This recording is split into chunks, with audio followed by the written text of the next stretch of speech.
J'ai été expulsé pour avoir éternué, puis papa a découvert que j'avais 12 millions de dollars et a crié « Donne-les à ta sœur ». Bonjour, je m'appelle Varela. J'avais 8 ans la première fois qu'on m'a traité de virus ambulant. Ils ont dit que ce n'était qu'un éternuement, mais cette nuit-là, ils m'ont renvoyé avec une valise et sans un au revoir. Des années plus tard, après avoir bâti une entreprise à force de silence et de détermination, ils ont découvert que j'avais 12 millions de dollars. Au dîner de Noël, mon père a claqué son verre sur la table et a hurlé « Donne-le à ta sœur », et j'ai souri, j'ai pris mon téléphone et j'ai appuyé sur un bouton qui a tout changé. Mais qu'est-ce qui a poussé une fille si discrète à couper les ponts avec toute sa famille? Et pourquoi pensait-il pouvoir continuer à prendre jusqu'à ce que je disparaisse? Auriez-vous fait la même chose? Je suis arrivé en avance, comme toujours. Même quand je savais que cela n'avait aucune importance. Même quand je savais que les gens derrière cette porte ne m'accueilleraient pas avec chaleur, je venais quand même. Les lumières du porche clignotaient avec le genre d'hésitation à laquelle je m'étais habitué, comme si la maison elle-même n'était pas sûre que j'y avais ma place. Équilibrant 2 boîtes à dessert empilées d'une pâtisserie française du centre-ville, j'ai poussé la sonnette avec mon coude. Pas de réponse. J'ai attendu. Il ne faisait pas un froid glacial dehors, mais le froid me mordait les mains juste assez pour que le silence semble intentionnel. Au bout d'1 minute, j'ai ouvert la porte moi-même. Elle n'était jamais verrouillée. Ni pour moi, ni pour le facteur, ni pour personne, en fait, car rien dans cette maison n'était privé, sauf la vérité. Varela est là, a marmonné quelqu'un depuis la salle à manger. Personne n'est venu à la porte. Pas de câlin, pas de faux sourire, juste une notification murmurée, passée comme un bruit de fond. J'ai posé les desserts sur l'îlot de la cuisine, les boîtes impeccables, encore froides. Une femme en blazer rouge se tenait à proximité. Je ne la reconnaissais pas, la quarantaine, des créoles en or, des cheveux parfaitement bouclés. Elle m'a toisé de la tête aux pieds et s'est tournée vers Isolda. « C'est qui ?» a-t-elle demandé, presque en chuchotant. « Oh, c'est une amie de Lily », a répondu ma mère, comme si elle ne venait pas de se trahir. Le support technique, je crois. Elle aide Lily parfois. Je n'ai pas bronché, je n'ai rien dit, je suis juste allé au réfrigérateur et j'ai pris un verre d'eau. Mon nom n'était pas important dans cette maison. Pas vraiment. La dernière fois que je l'avais corrigée, elle avait souri et dit « Oh, ma chérie, ne sois pas si sensible. » Comme si être oublié était un choix que j'avais fait. Plus tard dans la soirée, après que la vaisselle eut été débarrassée et que les hommes se furent dirigés vers le salon pour se disputer à propos du football, je me suis retrouvé dans le coin de la salle à manger, près de la porte coulissante qui menait au jardin. Cet endroit avait toujours été le mien.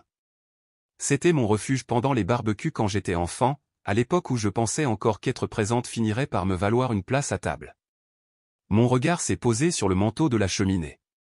Des photos en tapissaient le dessus. Toutes récentes. Toutes de Lily. Lily a un gala de bienfaisance. Lily avec son petit ami à Joshua Tree. Lily en toge de diplômée, que je savais m'appartenir car je me souvenais de cette déchirure exacte sur la manche. Je la lui avais prêtée. Elle ne l'a jamais rendue. Je suis resté là un moment, assez longtemps pour que le bourdonnement des voix se transforme en bruit de fond. Et puis c'est venu. Une voix de ma mémoire, tranchante et stérile. Faites-la sortir d'ici. C'était Thanksgiving. J'avais 8 ans.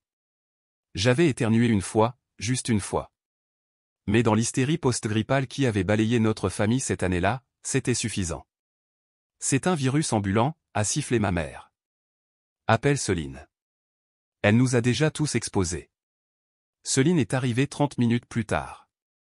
Elle n'a pas dit grand-chose, m'a juste enveloppé dans mon manteau et m'a conduite à sa voiture. C'est juste pour le week-end, a-t-elle promis en m'attachant. Ce n'était pas le cas. Pendant les 9 années suivantes, chaque fois que je toussais, chaque fois que j'avais l'air pâle, chaque fois que quelqu'un dans la maison tombait malade, j'étais expédié chez Céline, chez une cousine au second degré à Akron, une fois même chez une ancienne baby-sitter. On me passait de main en main comme un colis potentiellement contaminé. Ma chambre est devenue un débarras. Lily a déménagé dans une plus grande chambre avec des murs lavande et des étagères remplies de poupées American Girl.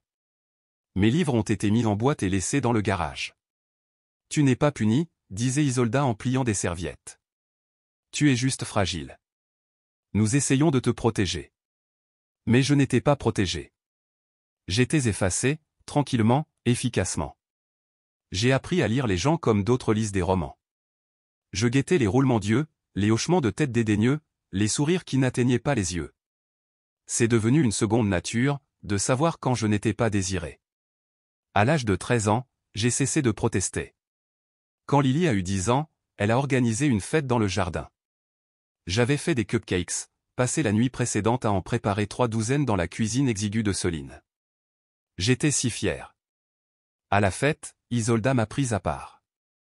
Ma chérie, pourrais-tu rester dans la cuisine? Nous ne voulons pas trop de monde dans le jardin. Je suis resté derrière le rideau et j'ai regardé. Une des mères s'est tournée vers Isolda et a demandé, « C'est la babysitter ?» Isolda a ri. Quelque chose comme ça. Ce fut le moment décisif. Pas quand on m'a renvoyé. Pas quand mon nom a été omis de l'annuaire de l'école. Pas quand mon trophée de l'Expo Science a été accidentellement jeté. Ce moment-là, quand ma mère ne pouvait même pas dire mon nom à une étrangère. C'est là que j'ai cessé d'attendre quoi que ce soit. De retour au présent, Martin a levé son verre. À la famille, a-t-il déclaré, sa voix résonnant légèrement contre le plafond voûté. À Lily, tout le monde a levé son verre. J'ai pris le mien, un simple verre d'eau. Personne n'a remarqué que je ne tenais pas de vin. Personne ne se souciait que je n'ai pas parlé depuis plus d'1 heure. Isolda s'est tournée vers moi, le sourire figé dans le temps. Tu es toujours aussi silencieuse, Varela. J'ai soutenu son regard juste un instant de plus que ce que la politesse exige. C'est parce que j'ai appris que le silence était plus sûr. Elle a cligné des yeux. Peut-être l'a-t-elle entendu. Peut-être pas. Peut-être que ça n'avait pas d'importance. Ce qui importait, c'est que je l'ai dit. Et juste comme ça, l'atmosphère a changé. La paix était la dernière chose que je ressentais le jour de mon propre anniversaire.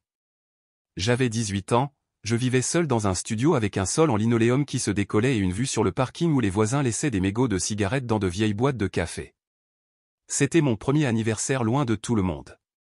Et pourtant, je ne m'attendais pas à grand-chose, mais je m'attendais à quelque chose. Un appel téléphonique, un texto, n'importe quoi. La journée avait été calme. J'avais suivi mes cours, fait un double service à la librairie du campus, et m'étais arrêté dans une station-service pour prendre un cupcake avec des vermicelles. En rentrant chez moi, j'ai allumé une bougie, tamisé les lumières et chuchoté, « Joyeux anniversaire à moi ». Comme si je répétais un mensonge auquel je ne croyais pas. J'ai vérifié mon téléphone. Pas un seul message. Même pas un mème transféré ou un message dans le groupe de discussion familiale. Tu nous manques. Juste le silence, épais et final. Sauf une chose. Une lettre scotchée à l'intérieur de ma boîte aux lettres. Le genre ancien qu'il fallait déverrouiller avec une clé rouillée. Elle venait de Soline, ma tante, la seule personne qui m'ait jamais demandé si j'allais bien sans s'attendre à ce que je réponde rapidement. Elle écrivait, « Je sais que ce n'est pas facile d'être celle que personne ne voit, mais ta vie sera plus grande que ce silence. » Elle l'est déjà. J'ai gardé ce mot longtemps après que la bougie se soit éteinte. Je l'ai encore. 6 ans plus tard, j'ai envoyé mon premier virement bancaire à la maison. Pas pour moi, bien sûr, pour Lily.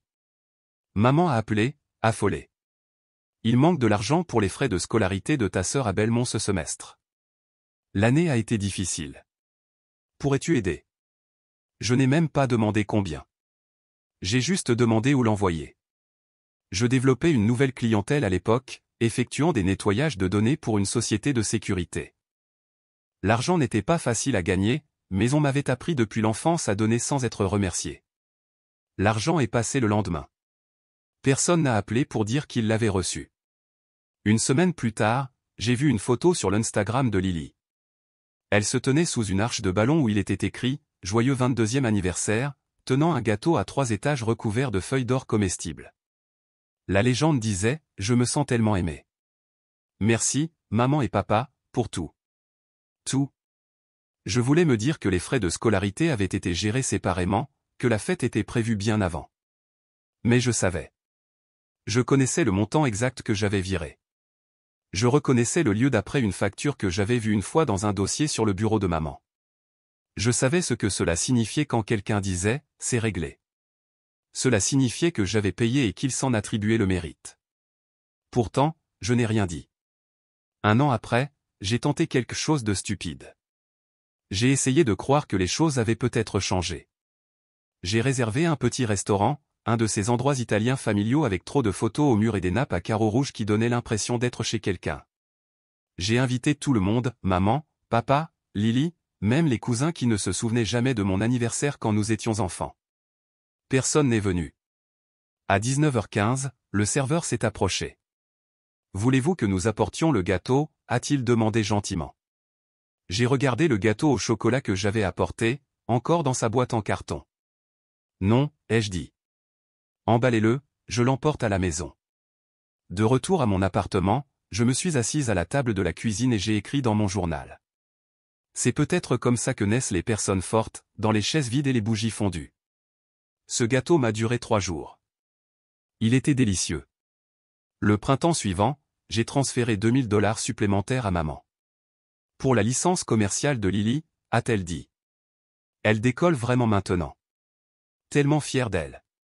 Personne ne m'a demandé si j'avais déjà fait ma déclaration de revenus. Personne ne m'a demandé si je dormais. Puis vint le dîner de Noël de l'enfer. Nous étions tous assis. J'avais apporté 2 bouteilles de vin, une tarte aux fruits et un poulet rôti au romarin, car Isolda agissait toujours surprise quand j'arrivais les mains vides. La tarte n'a pas été touchée. Lily avait déjà posté un selfie avec le gâteau acheté en magasin que maman lui avait offert plus tôt. Au milieu du dîner, Lily s'est penchée sur son verre de cidre pétillant et a dit « Tu te souviens de cette fête sur le thème de Paris que j'ai eue à 22 ans ?» C'était tellement féerique. Elle s'est tournée vers moi. « C'est toi qui as payé pour ça, n'est-ce pas ?» Maman a ajouté « Bien sûr que si. Notre Varla a toujours été généreuse, même quand elle n'avait rien. » Papa a gloussé en piquant son jambon. Ouais, quoi qu'il arrive, elle a toujours trouvé un moyen d'aider. C'est notre fille. J'ai serré ma fourchette si fort que j'ai cru que le métal allait se plier. J'ai souri. Il ne savait pas que ce mois-là, j'avais retardé mon loyer de 3 jours. Il ne savait pas que j'avais emprunté sur ma propre assurance maladie. Il ne savait pas que j'avais travaillé 6 week-ends d'affilée pour rattraper le coup. Il savait juste que le chèque était passé. Je n'ai pas dit un mot. Je ne le faisais jamais. Mais cette nuit-là, en lavant les verres à vin dans leur cuisine, j'ai compté combien portaient des marques de rouge à lèvres qui n'étaient pas les miennes. Et j'ai pensé, pas pour la première fois, que je n'étais peut-être pas né pour cette famille. J'avais peut-être été placé ici pour y survivre. Plus tard, je me suis assise dans la chambre d'amis, faisant défiler de vieilles photos que je n'avais jamais postées. Il y en avait une du gâteau de ce restaurant italien, celui au chocolat, celui que personne n'a vu. Ils ne se souvenaient que lorsque c'était sa célébration, mais ils oubliaient qui avait payé la compte. Cette pensée n'est pas venue de la colère. Elle a fait surface comme une marée silencieuse alors que je me tenais dans le salon à regarder Lily s'extasier sur sa candidature au TEDx. La cheminée crépitait à côté d'elle, la lumière chaude vacillant sur son visage, mais rien de tout cela ne m'atteignait. J'avais reculé près de l'arche entre la cuisine et la salle à manger, prenant soin de ne pas interrompre le spectacle.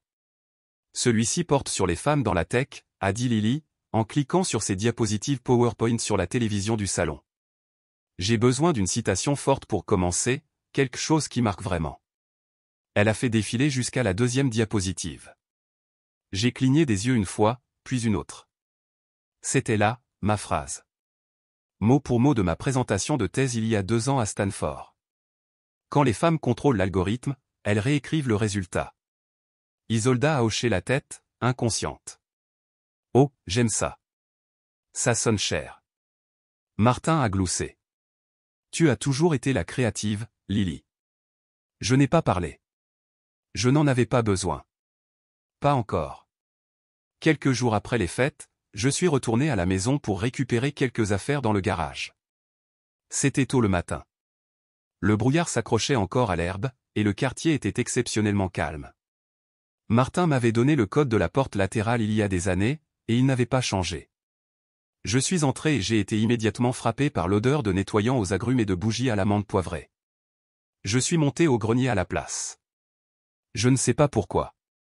Peut-être que j'espérais trouver la seule chose qu'on ne m'avait pas donnée dans cette maison, la preuve que j'avais compté. Le grenier était en désordre. Des boîtes empilées contre le mur, chacune étiquetée au ruban adhésif, récital de ballet de Lily. Premier Noël de Lily. Départ de Lily pour l'université. Ce n'est qu'en trouvant une boîte poussiéreuse poussée derrière un portant de manteau d'hiver que j'ai vu quelque chose de différent. Souvenir, Lily grandit, était-il écrit. Je me suis assise en tailleur sur le plancher en bois et je l'ai ouverte. Les photos sont sorties par vagues. Lily devant la cheminée tenant son certificat de maternelle. Lily sur la balançoire à 10 ans, du gâteau partout sur le visage.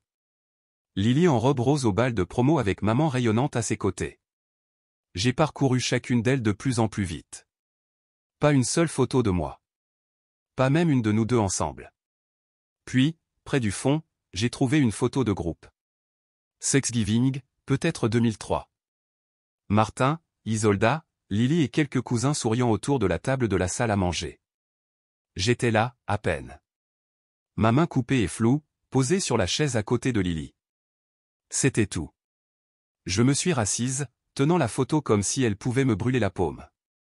Je me suis toujours demandé pourquoi mon nom n'était pas dans les légendes. Maintenant, je savais, j'avais été effacé avant même d'avoir quitté la pièce. Des années avant cette visite au grenier, j'avais travaillé dur tout au long du lycée en construisant des choses, compétitions de robotique, foires d'ingénierie. Je passais les week-ends à souder des circuits pendant que Lily était en camp de cheerleading. J'ai obtenu un score parfait au SAT. Pas presque parfait, pas très bon. Parfait. Personne n'a encadré cette lettre. Personne ne m'a prise en photo en la tenant. Quand j'ai été admise à l'université de Chicago avec une bourse, Isolda a qualifié cela d'« environnement intense ». Elle a dit à tout le monde que je faisais des trucs de données. Pendant ce temps, quand Lily a eu un C+ en anglais, Martin a imprimé le bulletin de notes et l'a scotché au réfrigérateur. Elle s'est battue pour ça, a-t-il dit. Certains enfants ont juste besoin de plus de soutien. J'ai appris le Python par moi-même en première année d'université, j'ai effectué des simulations pour des projets de laboratoire et j'ai rejoint une start-up qui a échoué mais m'a tout appris. À 29 ans, je me suis inscrite au programme de MBA pour cadre à Stanford. Je leur ai annoncé lors d'un dîner du dimanche, pensant bêtement que ce serait peut-être la bonne chose. Isolda a souri par-dessus sa fourchette. Oh, un de ces programmes de passe-temps en ligne. C'est gentil. Lily a penché la tête, sincèrement curieuse. Tu essaies de te reconvertir dans, genre, les bougies ou les savons? Je connais quelqu'un avec une boutique Etsy qui adorerait un business plan. Je n'ai pas répondu, non pas parce que j'avais honte, mais parce que j'avais appris à ce moment-là qu'expliquer mes réussites dans cette maison, c'était comme chuchoter dans un canyon. Cela ne revenait qu'en écho avec la voix de quelqu'un d'autre. Mon MBA a été durement gagné. À distance ne signifiait pas facile. J'ai dirigé des réunions de stratégie de groupe avec des PDG en Allemagne et au Brésil. J'ai travaillé avec des professeurs qui ne se souciaient pas que je ne vienne pas de Harvard. Ils se souciaient que je livre la marchandise, et je l'ai fait. Quand j'ai finalement obtenu mon diplôme, je ne l'ai dit à personne. J'ai réservé un photographe pour moi-même, juste moi dans un blazer en laine grise tenant un panneau qui disait « De l'invisible à l'inévitable ». Je l'ai posté sur mon LinkedIn. Martin a commenté, tellement fier de toutes nos filles. No. J'ai laissé le commentaire. Cette nuit-là, après l'incident de la diapositive TEDx, je suis rentré chez moi, mon chez-moi, et j'ai sorti ma thèse originale. J'avais gardé chaque brouillon, chaque commentaire évalué par les pairs, chaque ligne révisée. La citation que Lily avait utilisée, ma citation, était sur la diapositive 6, marquée d'un post-it qui disait « Ancrez ceci ». Je n'ai pas envoyé de courriel. Je ne l'ai pas confronté. Je l'ai ajouté à un dossier sur mon bureau intitulé « Preuve ». Ce dossier avait beaucoup grossi ces dernières années. Ce qui m'a le plus stupéfié, ce n'est pas que Lily ait utilisé mes mots. C'est avec quelle facilité tout le monde les a acceptés comme siens. À quel point la famille était à l'aise pour lui attribuer le génie alors que cela n'avait jamais été sa force. Elle était charmante, belle, socialement compétente, mais elle n'a rien construit. Moi, si, mais cela n'a jamais compté dans notre maison. Ceux qui construisaient étaient censés remettre les plans et se retirer. 2 jours plus tard, j'ai reçu un texto de groupe. Dîner de famille dimanche. Grande annonce de Lily. J'ai répondu avec un pouce levé. Puis j'ai ouvert mon dossier et j'ai commencé à examiner les fichiers car je savais que l'annonce ne concernerait pas ce qu'elle avait construit. Elle concernerait ce que j'avais déjà fait et ce qu'elle allait revendiquer ensuite. Il pensait que je ne le ferais pas.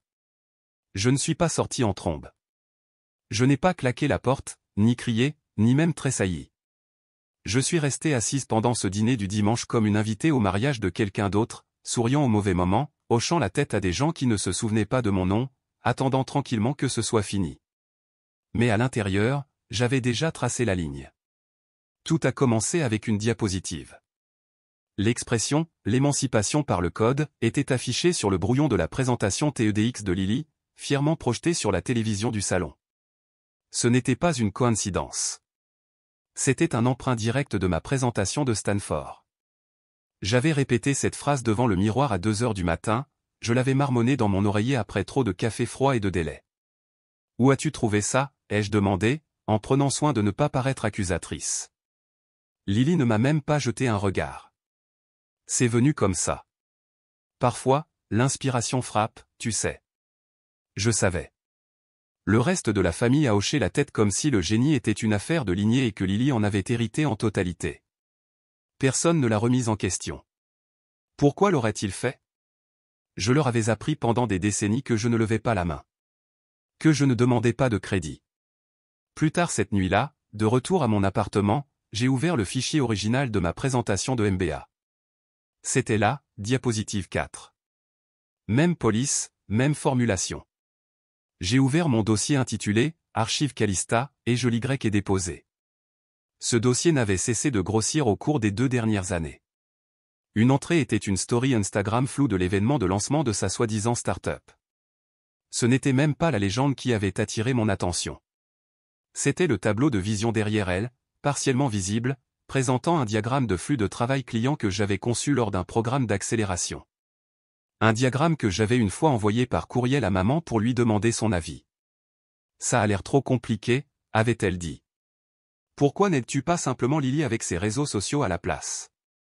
Il s'est avéré que ce n'était pas trop compliqué à voler.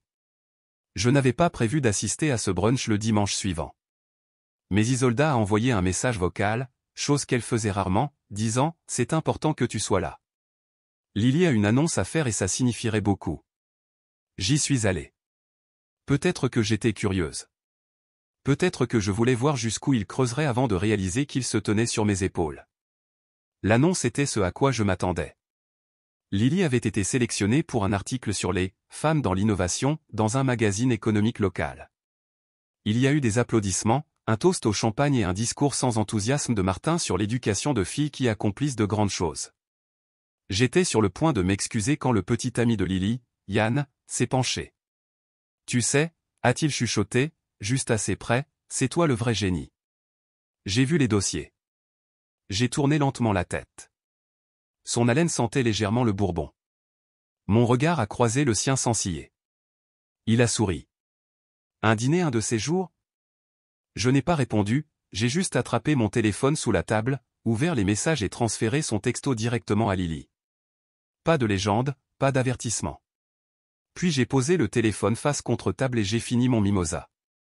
Cela aurait dû être la fin. Mais le drame ne se termine jamais tranquillement dans notre famille.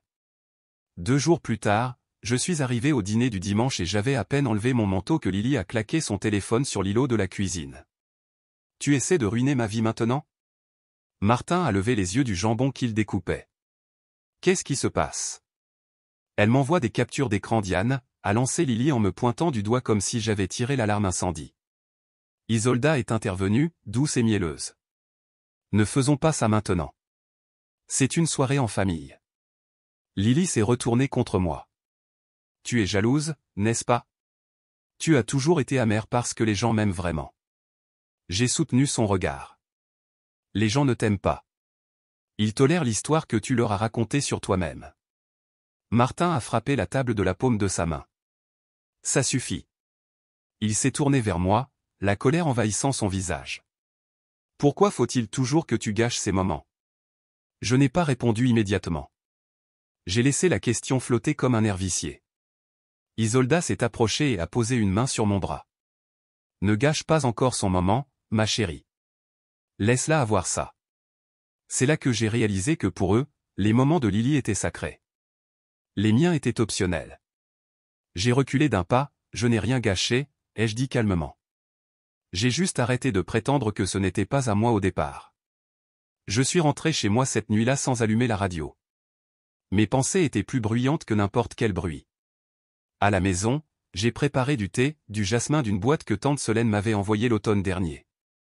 En attendant que la bouilloire siffle, j'ai ouvert mes courriels, retrouvé le dossier et ajouté les nouvelles captures d'écran, les légendes de Lily, le texto d'Yann, le tableau de vision floue. Chacun est allé dans un sous-dossier intitulé « Preuve de répétition ». Ce n'était pas pour la vengeance. C'était pour la preuve.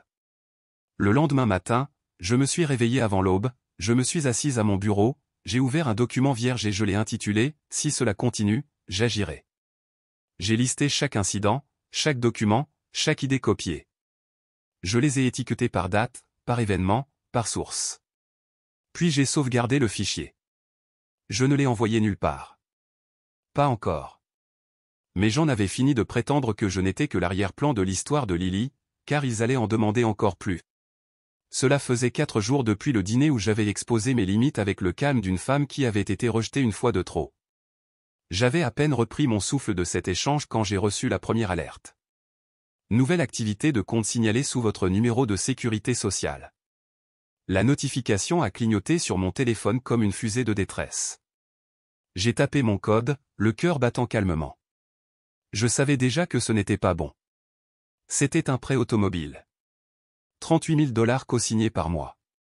Sauf que je n'avais rien signé du tout. Mon nom, ma cote de crédit, ma responsabilité, tout cela attaché à un SUV rouge cerise actuellement immatriculé au nom de Calista Avery. Et le clou du spectacle, il était actif depuis près de 6 mois.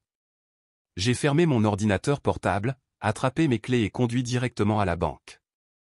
Non pas parce que je pensais qu'il réglerait le problème rapidement, mais parce que j'avais besoin d'entendre quelqu'un le dire à voix haute. Oui, quelqu'un a utilisé votre nom. Oui, quelqu'un a falsifié vos informations. Et non, personne ne s'en souciera à moins que vous ne criez à ce sujet de la bonne manière. La directrice de la banque, une femme à la voix douce avec des yeux fatigués et une plaque nominative indiquant « Janice », a cligné des yeux 2 fois lorsque je lui ai montré les imprimés. Avez-vous la preuve que cela n'a pas été autorisé? J'ai la preuve que je n'étais même pas dans cette ville la semaine où cela a été déposé. Elle a hoché lentement la tête, ses doigts tapotant sur le clavier. Nous allons geler le compte pour l'instant, mais je vous recommande de mettre une alerte à la fraude sur votre dossier de crédit. Cela pourrait être une répétition. J'ai ri, non pas parce que c'était drôle, mais parce qu'elle n'avait aucune idée à quel point elle avait raison. Quand je suis rentré à la maison, le soleil plongeait derrière les arbres, projetant de longues ombres à travers mon salon. J'ai laissé tomber mon sac à main, je me suis assise sur le canapé et j'ai ouvert un courriel vierge. L'objet était simple, action immédiate requise. Je l'ai adressé à Martin et à Isolda. Si mon nom est utilisé à nouveau sans mon consentement, j'impliquerai les autorités légales. Plus d'avertissement. J'ai cliqué sur envoyer, non par rage, mais par résolution. J'avais passé toute ma vie d'adulte à construire des choses, à me protéger tranquillement, mais ce n'était pas du silence. C'était du vol. 2 jours ont passé. Pas de réponse, pas même un pouce levé passif-agressif de Martin. Puis, en milieu d'après-midi, j'ai reçu un message vocal d'Isolda. Tu es dramatique, ma chérie. C'est juste une formalité. Les familles s'entraident. Pourquoi ferais-tu intervenir des avocats? Parce que vous m'avez appris à ne pas faire confiance à ce qui se fait à huis clos. Le dimanche est arrivé plus vite que je ne le voulais, mais je me suis quand même présenté. C'était encore la règle dans notre famille. On ne manque pas le dîner à moins d'être mourant ou mort. La salle à manger était parée pour impressionner. Serviettes en lin, verre à bord doré, un véritable centre de table avec des bougies flottantes. Isolda avait toujours aimé surcompenser. J'ai pris ma place habituelle au bout de la table, près de la fenêtre. Calista était assise en bout de table, rayonnante comme la reine d'un défilé qui n'était pas le sien. À Calista, a annoncé Isolda en levant sa flûte de champagne, pour avoir développé sa marque et être restée authentique. Tout le monde a levé son verre. Tout le monde sauf moi. J'avais de l'eau. Martin a jeté un coup d'œil. Ne peux-tu pas être fier de ta sœur pour une fois? Je l'ai regardé, mesuré, calme. Je suis fier des gens qui construisent, pas de ceux qui empruntent et ne rendent jamais. Silence. Juste un instant. Puis Lily a ri, doucement et avec dédain. Toujours si sérieuse. Isa a agité la main. Elle a toujours été l'intense. J'ai sorti de mon sac un dossier rouge. Simple, épais, lesté de 6 mois de relevés, de courriels, de journaux d'appel et de comparaison côte à côte de ma signature et de celle qui était falsifiée. Je l'ai posé sur la table juste devant Isolda. « Qu'est-ce que c'est » a-t-elle demandé, son sourire vacillant. « Des reçus » ai-je dit. « La preuve de qui a signé quoi ? La preuve de ce qui est à mon nom. La preuve de ce qui a été pris sans permission. » Elle a tendu la main pour le prendre, mais je l'ai ramené vers moi. Cette fois, je garde les reçus. Calista a roulé des yeux. Mon Dieu, ce n'est pas si grave. Martin s'est penché en avant. Tu veux vraiment transformer ça en bataille juridique pour un malentendu ? J'ai soutenu son regard sans ciller. Je ne veux rien, mais je me protégerai. Si l'un de vous utilise à nouveau mon nom, ce ne sera pas une conversation. Ce sera un litige. Isolda a pincé les lèvres. Ne nous menace pas. Nous sommes une famille. J'ai secoué la tête. Exactement. Et ça signifiait quelque chose avant. Le reste du dîner s'est déroulé dans une tension silencieuse. Calista s'est vantée d'une collaboration avec une marque de soins de la peau qui semblait inventée. Martin continuait de siroter du vin comme si ça allait changer de sujet. Isolda n'arrêtait pas de lorgner le dossier rouge comme s'il allait la mordre. Après le dessert, j'ai aidé à débarrasser la table par habitude. Certaines cicatrices ne s'effacent pas. Elles se transforment simplement en mémoire musculaire. Cette nuit-là, de retour à la maison, j'ai scanné chaque document du dossier sur un disque sécurisé. J'ai étiqueté chaque fichier avec des horodatages et des mots-clés. Je l'ai sauvegardé 2 fois, une fois sur le cloud et une fois sur une clé USB cryptée. Puis j'ai ouvert un nouveau document, chronologie de la falsification et de l'exploitation financière. Ce n'était pas de la vengeance. C'était de la protection. J'ai ajouté une dernière ligne. Qu'ils essaient de déformer cela, car la prochaine fois qu'ils remettraient en question ce que j'ai donné, je ne répondrai pas avec des mots. Je répondrai avec des preuves. Ils ne m'ont pas poursuivi.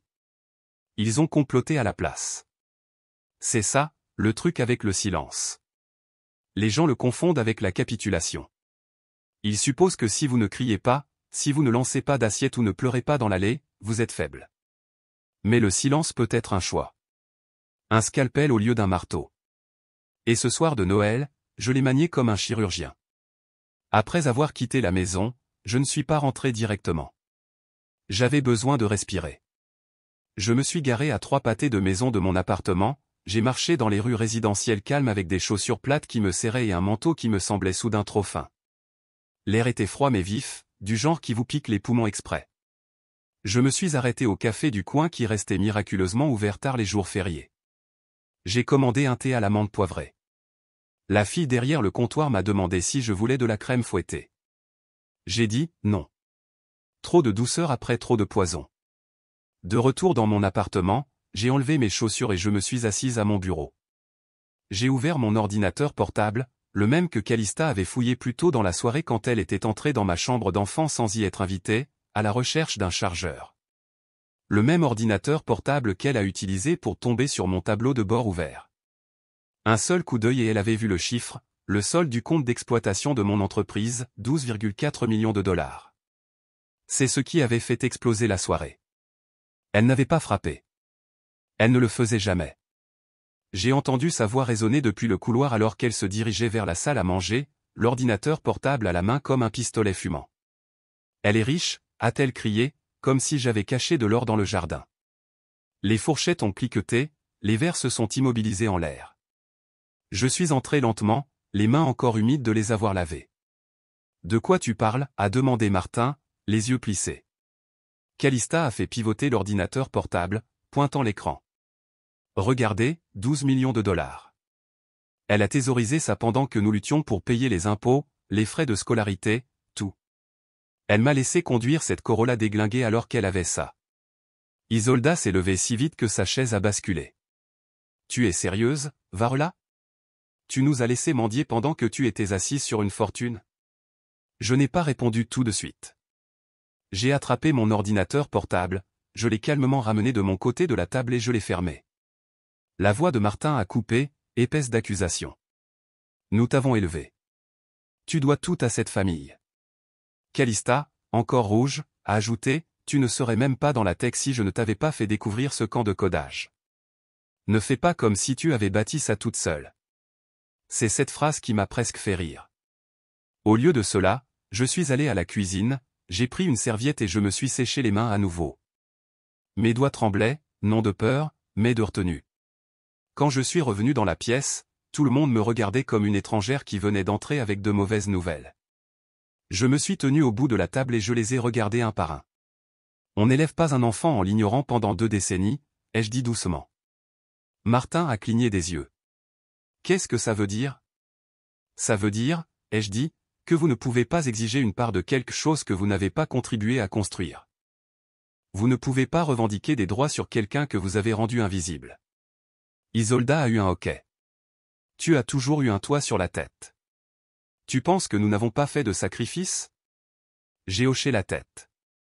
Vous en avez fait. Pour Calista. C'est ta sœur, a lancé Isa. Une vraie fille aiderait sa sœur. J'ai senti ma mâchoire se crisper, mais au lieu de crier, je me suis approché de l'ordinateur portable et je l'ai ouvert. J'ai affiché mon interface bancaire, j'ai trouvé le virement récurrent que je leur envoyais, 7 000 $ par mois, chaque mois depuis 3 ans. J'ai survolé le bouton d'annulation pendant moins d'une seconde. Clic puis j'ai ouvert le gel légal que j'avais préparé, restreignant l'accès à tous les comptes, autorisations ou informations commerciales liées à mon nom. Clic puis je me suis retourné. J'ai donné sans qu'on me le demande. J'ai donné parce que je pensais que ça signifiait quelque chose. Mais donner en silence ne vous a appris qu'une chose, que je vous devais plus. Alors maintenant, j'arrête en silence, aussi. Il me fixait. Personne n'a bougé, pas même Calista. Tu ne fais plus partie de la famille, a dit Martin, les mots cassants et tranchants. Non, ai-je répondu. On ne m'a jamais vraiment permis de l'être. Je me suis dirigé vers la porte. Mon manteau était encore accroché au crochet. Je ne me suis pas pressé. Je n'ai rien claqué. J'ai enfilé mes bottes, j'ai zippé mon manteau et je suis sorti. La neige avait commencé à tomber. Des flocons légers, épars, qui fondaient dès qu'ils touchaient le sol. Je suis allé à ma voiture et je suis resté assise au volant un moment. Je n'ai pas pleuré. Je n'ai appelé personne. J'ai juste regardé le pare-brise s'embuer lentement de l'intérieur. Cette nuit-là, de retour à mon appartement, j'ai vérifié les virements une dernière fois pour m'assurer qu'ils avaient été annulés. C'était le cas. J'ai mieux dormi que je ne l'avais fait depuis des années. Le lendemain matin, je me suis réveillé avec 3 appels manqués et 2 textos d'Isolda. Nous devons parler. Ce n'est pas comme ça que la famille gère les choses. Je n'ai pas répondu parce qu'ils n'essayaient pas de parler. Ils essayaient de se regrouper. Je savais comment ils fonctionnaient. Ils ne m'ont pas poursuivi. Ils ont comploté à la place. Ils ne m'ont pas poursuivi. Ils ont comploté à la place. Cela a commencé dès le lendemain matin. Je n'avais même pas fini ma première tasse de café quand Martin a appelé. L'écran a affiché « Papa », comme si le mot s'appliquait encore. J'ai laissé sonner jusqu'à ce que la messagerie vocale prenne le relais. 30 secondes plus tard, le message est arrivé. Tu ne vis plus ici. Ne reviens pas, pas de salutation, pas de pause, juste ce ton plat et sec que j'entendais depuis que j'avais 10 ans. Le genre de voix qui ne sortait que lorsqu'ils se sentaient insultés, et apparemment, refuser de financer leur ménage faisait de moi une traîtresse. 15 minutes plus tard, j'ai reçu un texto d'Isolda. Nous pensions que tu valais mieux que ça. Pas de ponctuation, pas d'excuses, juste une autre couche d'agressivité passive enveloppée de déception, comme l'avaient été toutes ces notes d'amour. Je n'ai pas répondu. Au lieu de cela, j'ai attrapé 2 boîtes vides de mon placard, je suis retourné à la maison et je suis entré dans le garage. La serrure n'avait pas changé, bien sûr. La sécurité n'était jamais pour eux, seulement contre moi. À l'intérieur, l'air était vicié, sentant le diluant à peinture et la poussière. J'ai tranquillement emballé le peu que j'avais laissé dans cette maison. Un jeu d'album photo que tante Solène avait gardé pour moi, un sac de vieux trophées d'expo-science que personne n'avait jamais exposé, un imperméable que j'avais oublié de posséder. C'était tout. Personne n'est sorti. Personne n'a dit au revoir.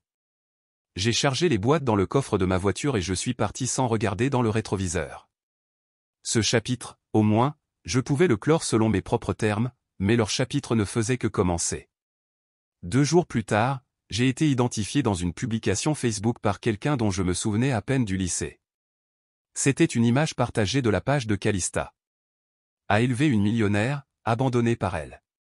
En dessous, il y avait une photo de Martin au lit, l'air fragile et mélodramatique, se tenant la poitrine comme un personnage de feuilleton.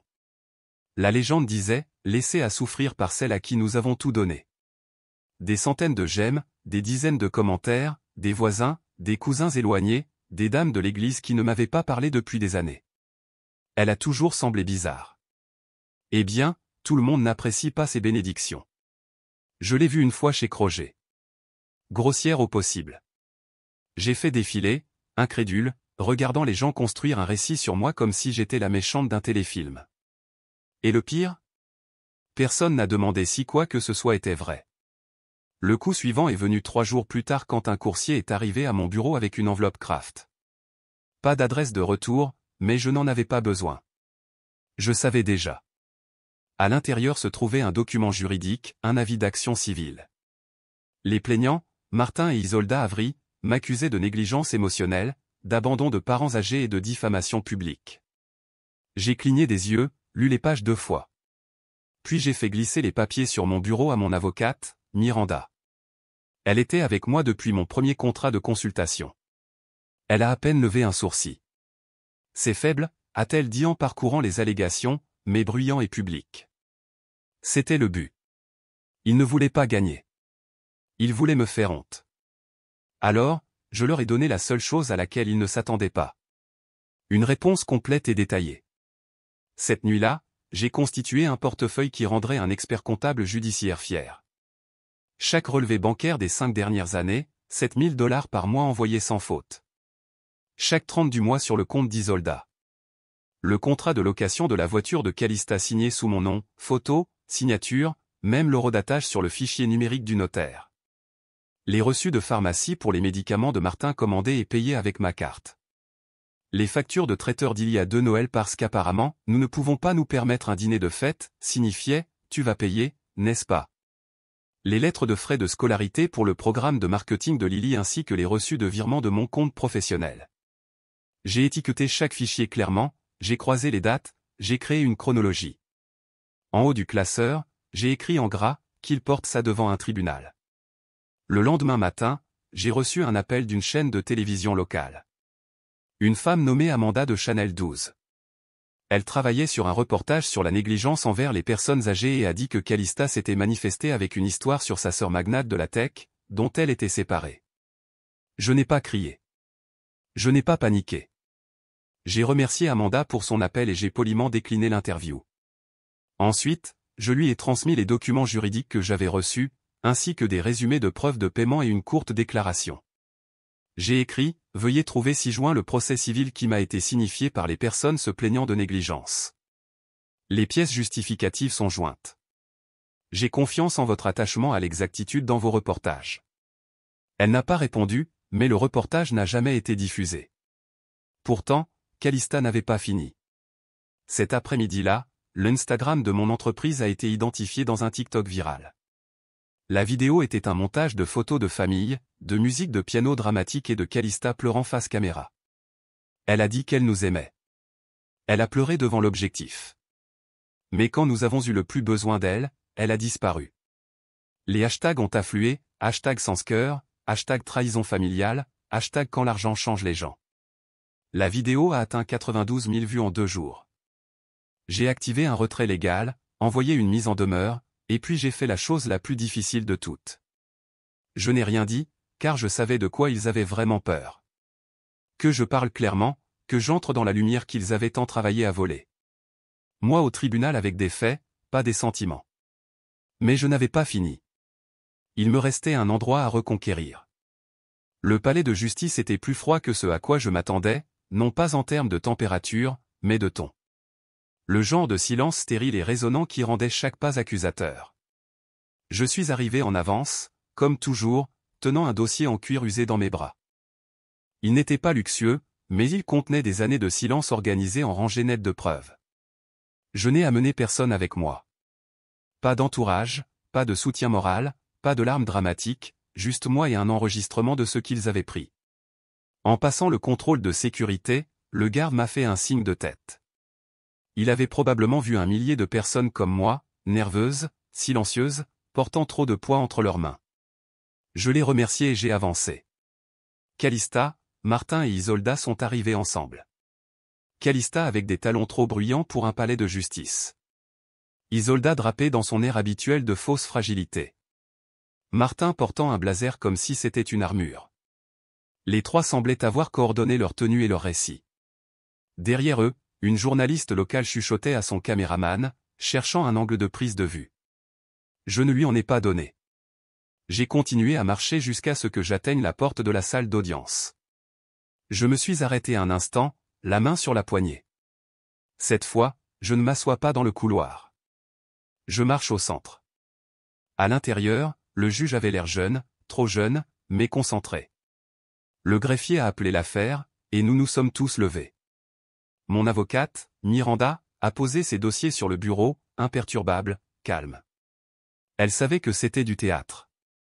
Elle savait aussi que nous avions mieux répété. Les plaignants ont présenté leur déclaration en premier. Martin s'est levé, sa voix se brisant au bon moment. Nous l'avons élevé. Nous lui avons tout donné. Elle était ingrate. Elle nous a tourné le dos. Nous avons été humiliés émotionnellement et publiquement, et tout ce que nous demandions, c'était de la reconnaissance. Calista a pris la barre ensuite. Elle est jalouse depuis que nous sommes enfants, a-t-elle dit avec un soupir. J'ai essayé de l'inclure dans tout. Je l'ai même aidé à démarrer son entreprise, mais elle a commencé à s'en prendre à moi quand les gens ont commencé à me reconnaître, et maintenant elle essaie de nous effacer. Puis est venue la phrase qui a presque fait renifler Miranda, elle a exploité l'image de notre famille à son propre profit. Mon tour. Miranda s'est levée. Pas de geste dramatique, pas de voix élevée. Votre honneur, a-t-elle dit. Nous avons des reçus. La salle s'est légèrement assombrie lorsque le projecteur s'est allumé. La première diapositive montrait 10 années consécutives de virements bancaires, 7 000 $ par mois, toujours à temps, date, montant, numéro de routage. Puis sont venues les captures d'écran. Le brouillon du TEDx de Calista côte à côte avec ma thèse de MBA. Ligne surlignée, formulation identique. Ensuite, des signatures falsifiées sur un contrat de location de véhicules vérifié par un spécialiste en criminalistique. Puis, des publications sur les réseaux sociaux utilisant le nom de ma société sans permission, avec des hashtags incendiaires. Enfin, une série de messages textés de courriels, dont un où Isolda me qualifiait de « virus ambulant ». Un autre où Martin écrivait « Elle ne fait plus vraiment partie de cette famille ». L'ambiance dans la salle a changé. Personne n'a eu de hoquet, mais les gens se sont penchés en avant. La presse griffonnait plus vite. Même les sourcils du juge se sont froncés. Martin s'est levé, la voix plus forte cette fois. Rien de tout cela n'a d'importance. Nous l'avons élevée. Elle nous doit sa vie. Je me suis levé. Non, ai-je dit. Vous avez élevé une réputation. Je me suis élevé moi-même. Ma voix n'a pas tremblé. Elle n'en avait pas besoin. Je n'ai parlé qu'une seule autre fois pendant le procès. Quand le juge m'a demandé si j'avais quelque chose à ajouter, je me suis dirigé vers le chariot des preuves, j'ai soulevé une enveloppe Kraft et je l'ai remise. À l'intérieur se trouvait une lettre de tante Céline écrite des années auparavant après l'un des nombreux Thanksgiving que j'avais passé chez elle au lieu d'un accent grave la maison. Ce n'était pas émotionnel, juste factuel. Elle listait le nombre de fois où j'avais été déposé pour cause de maladie. Elle incluait une note, Varela faisait toujours sa propre valise. Personne d'autre ne l'a jamais fait. Isolda s'est effondrée à la barre. Je ne voulais pas l'effacer, a-t-elle sangloté. Je ne savais juste pas comment tout gérer. Je voulais garder la famille unie. Le juge n'a pas bronché. On ne peut pas préserver une famille en effaçant un membre. La salle s'est de nouveau calmée. 30 minutes plus tard, la décision était claire. L'affaire a été rejetée avec préjudice. Toutes les réclamations contre moi ont été invalidées. On m'a conseillé de poursuivre avec des demandes reconventionnelles si je le choisissais. Je n'ai pas répondu. Pas là. Pas à ce moment-là.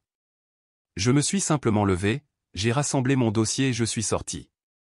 Pas de caméra, pas de geste théâtral, pas de discours de victoire. Juste le son de mes talons résonnant dans un espace qui semblait enfin neutre. En sortant dans l'air hivernal, une brise a balayé le parking, soulevant le bord de mon manteau. J'ai fermé les yeux un instant, laissant le froid s'installer sur ma peau. J'avais survécu à la maison. J'avais survécu au tribunal. Mais je n'avais pas fini. Il me restait un endroit à reconquérir. Le jugement du tribunal était terminé. Le document final, signé, scellé, notarié, avait été classé et rangé, officiel, final, incontesté. Je suis sorti du palais de justice, non pas avec exaltation, non pas avec le sentiment cinématographique du triomphe, mais avec un unique dossier Kraft serré dans une main et un vide innommable dans ma poitrine. Pas d'acclamation, pas de poing levé en signe de justification, juste le silence, et pas le genre paisible. C'était comme l'écho après la fin d'une fête, après que les invités sont partis, après que la musique s'est arrêtée en plein refrain, après que les lumières se sont rallumées trop vivement et que les confettis sont devenus du désordre. Ce silence étrange et instable où rien n'a mal tourné, mais où quelque chose manque clairement. Ce sentiment m'a suivi pendant des jours jusqu'au mardi matin. J'étais en train de me verser ma deuxième tasse de café quand ma boîte de réception a sonné. Je n'y ai pas prêté beaucoup d'attention. Du spam, probablement. Une promotion. Une alerte de calendrier. Une infolettre à laquelle je ne me suis jamais abonné. Mais l'objet m'a fait hésiter, notification de vente aux enchères de propriété, saisie pour arriéré d'impôt.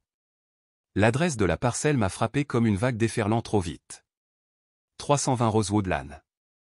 La maison où j'avais grandi. La maison qui n'avait jamais eu de photo de moi sur le manteau de la cheminée. Celle qui m'avait expulsé comme une allergie saisonnière, comme si j'étais le contaminant qui viciait l'air. La maison où chaque accusation avait des racines et aucune excuse n'avait de feuilles. Il n'avait pas payé les impôts. Après tout, après les drames du tribunal et les discours sur les réseaux sociaux sur les valeurs familiales et la dignité sous pression, il l'avait laissé leur échapper.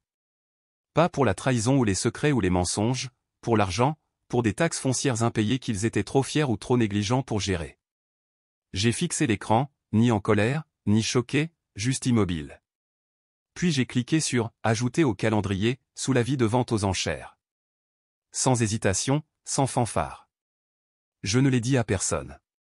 Ni à Miranda, ni à Céline, ni même à Joël, qui aurait fait une playlist de célébration et insisté pour m'y conduire avec des cupcakes sur le siège passager.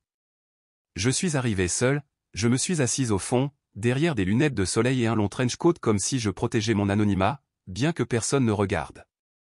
J'ai regardé en silence pendant que les spéculateurs, les investisseurs et les rénovateurs pleins d'espoir faisaient monter le prix avec des hochements de tête rapides et des chiffres sur des bloc-notes. Puis, au moment parfait, quand l'intérêt avait atteint son apogée et stagné, j'ai agi. J'ai enchéri, pas haut, pas de façon tape à accent grave l'œil, juste assez pour gagner. Et j'ai gagné. La maison était à moi. 2 semaines plus tard, je suis retourné au 320 Rosewood Lane. Non pas comme une fille, non pas comme un fantôme revenant pour trouver la paix, non pas comme une intruse, mais comme la propriétaire légale. J'ai franchi la porte d'entrée et j'ai été accueilli par les mêmes charnières grinçantes qui m'avaient surprise quand j'étais enfant. L'odeur de pain vieilli s'accrochait aux plaintes. Des boules de naphtaline persistaient dans le placard à manteau. Le plancher a gémi sous mon poids de la même manière qu'il le faisait quand j'avais 5 ans, me faufilant dans la cuisine après l'heure du coucher. Certaines choses n'avaient pas changé. Le papier peint se décollait encore en longue bande derrière le réfrigérateur. La prise dans le couloir ne fonctionnait toujours pas. Il y avait une fissure dans le cadre de la fenêtre à l'étage que je me souvenais avoir tracée du doigt pendant les orages. Familier et oublié. J'ai parcouru les pièces lentement, ne cherchant rien, juste prenant acte. Il y avait le salon où Lily avait piqué sa première crise de colère parce qu'elle n'avait pas eu la poupée avec la robe rose. La cuisine où Isolda me disait que j'étais dans le chemin quand elle s'entraînait à ses recettes d'adulte. La salle à manger. Oh, cette salle à manger où Martin avait dit un jour, le visage impassible, personne n'aime une fille qui corrige les gens. À l'étage, je me suis arrêté devant ce qui était autrefois ma chambre. La porte avait été repeinte d'un beige fade maintenant. Aucune trace de la garniture turquoise que j'avais supplié d'avoir un été. Le vieux panneau, défense d'entrée, était parti depuis longtemps. À l'intérieur, la pièce était vide, dépouillée, à l'exception d'une boîte en carton poussée dans le coin, scellée avec du ruban adhésif jauni. Je me suis accroupi. L'étiquette était délavée mais lisible, souvenir de grand-mère. J'ai décollé délicatement le ruban. À l'intérieur, des cartes de vœux jaunis, de délicats napperons, un vieux châle au crochet, un bouquet séché enveloppé dans un ruban froissé, et tout au fond, enveloppé dans du papier de soie, se trouvait la broche en argent, celle que grand-mère Soline avait épinglée à mon manteau cette nuit-là. Cette nuit-là, ils m'ont renvoyé avec des larmes dans ses yeux et un murmure à mon oreille. Toute fille courageuse a besoin d'un bouclier. Je l'ai tenue dans ma main. Froide, lourde, solide. Elle ne brûlait pas, mais elle pulsait. 3 jours plus tard, j'ai emménagé. Pas parce que j'avais besoin de l'espace. Mon appartement moderne en centre-ville avec ses lignes épurées, son éclairage minimaliste, ses nouveaux appareils électroménagers étaient toujours à moi. Mais cette maison me devait une conversation. Alors je lui en ai donné une. J'ai déballé lentement, intentionnellement. Sans me presser. J'ai rempli l'espace de bougies parfumées à la lavande, d'un éclairage chaleureux, de couvertures douces. J'ai installé un bureau debout dans la salle à manger, ma salle à manger maintenant, où je prévoyais de travailler à distance. J'ai apporté des livres, des tapis, des tasses, mais pas de sanctuaire, pas de portrait de famille, juste une photo sur le manteau de la cheminée, un cadre. À l'intérieur, une photo de moi et de grand-mère Soline sur le porche arrière, surprise en plein rire. Sa main repose sur mon épaule. Mes yeux sont plissés par le soleil. Pas par tristesse, juste par la lumière. Pas de parents, pas de sœurs, juste elle et moi. 3 jours après mon installation, un message a sonné sur mon téléphone. Calista, ce n'était jamais une question d'argent. J'avais peur que tu nous quittes. Je l'ai lu 1 fois, 2 fois, puis je l'ai supprimé, j'ai supprimé la conversation, j'ai supprimé le contact de mon téléphone. Certaines choses ne méritent pas d'espace de stockage. Ce dimanche matin-là, j'ai préparé du café, je me suis assise à mon nouveau bureau et j'ai ouvert mon ordinateur portable. Par la fenêtre, j'ai vu le vieux rosier près de la clôture, toujours debout, toujours en fleurs. Malgré des années de négligence, de gel et de saison sèche, il avait survécu. Cet après-midi-là, je suis sorti dans le jardin. Le sol était compacté, dur, mais pas mort. J'ai enfoncé mes doigts dans la terre et j'ai souri. J'avais appris à faire pousser des choses, même dans des endroits que d'autres avaient abandonnés. De retour à l'intérieur, j'ai épinglé la broche en argent au col de mon pull. Elle scintillait dans le soleil de l'après-midi, silencieuse et forte. Je me suis tenu dans l'embrasure de la porte et j'ai murmuré à voix haute, ils m'ont traité de virus. Puis j'ai fait une pause. J'ai laissé l'air l'emporter. Mais j'ai reconstruit une vie qu'aucune honte ne pouvait atteindre. Je suis resté là jusqu'au crépuscule, jusqu'à ce que le ciel passe de l'orange au bleu marine, puis au velours noir parsemé d'étoiles. À l'intérieur, la maison était calme, pas vide. Et c'était ça, la différence. La différence, c'était moi. Certaines familles ne vous brisent pas avec des points ou des mots. Elles le font avec le silence, l'attente et le sentiment de dû. Mais parfois, la personne la plus silencieuse de la pièce devient celle qui dit enfin, assez. Que feriez-vous si les personnes qui vous ont élevé croyaient qu'elles possédaient votre succès?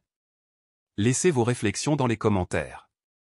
Et si vous voulez plus d'histoires de vengeance réelle qui parlent de la force derrière la résilience silencieuse, n'oubliez pas de vous abonner. Des histoires plus puissantes sont sur le